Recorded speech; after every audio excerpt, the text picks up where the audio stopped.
kissed me, Hey, and then let's she shift on died. this I movie. wasn't sad at all. I just reached out and gently touched Mom. Mom opened her eyes again. But when she touched me once more, she collapsed and died again. I tried to bring her back to life once more, but failed completely. Only then did I realize that anyone I revived would die permanently the moment I touched them again. But that day my dog was hit by a car and killed. I touched the puppy with my finger. A flash of light appeared, and the puppy came back to life. But a minute later, a squirrel suddenly died. It turned out that reviving a life required the sacrifice of another life. I caught a few fireflies that had just died, touched them to bring them back to life, and started a stopwatch. A minute later, the fireflies in another jar died. I finally grasped the rules and application of my ability. When I grew up, I became a baker. The fruit in my hands was always fresh and plump. But one day while I was taking out the trash, an accident occurred. The body of a dead criminal fell on top of me and he came back to life on the spot. I immediately touched the criminal again, making him vanish forever. But a detective had seen everything. He decided to use Hey, let's see how this officer used this boy.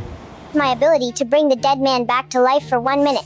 Once the deceased has identified the killer, I'll put her back into a state of death. In return, the detective would give me a generous reward. That day, the detective received a cold case. A gentle golden retriever was accused of killing its owner, but the victim's family was convinced the dog was innocent. The detective brought me to the morgue. I pressed the stopwatch and touched the deceased to bring him back to life. The deceased revealed the truth. It was the dog owned by his secretary that had attacked him. When the time was up, I immediately touched the deceased again. In the end, the golden retriever was acquitted. The real culprit has been apprehended, but I was just too good. The bad guys were afraid of getting caught, Hey, if you want to watch this movie, comment movie and follow this account. so they wanted to send me to meet God. Fortunately, the people I had once helped arrived just in time to save me.